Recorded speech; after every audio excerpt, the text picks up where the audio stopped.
மரகத தமால மலர் மொட்டுகளை மொய்க்கின்ற பொன்னிற கருவண்டு போ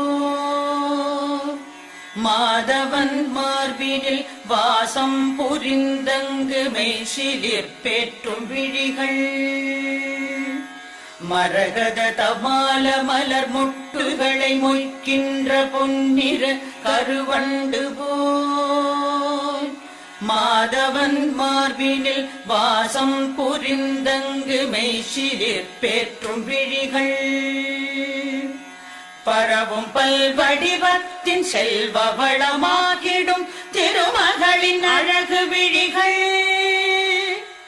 பறிவோடு அந்த இரு விழிகளின் கடை நோக்கு மங்களம் எனக் கருள்கவே.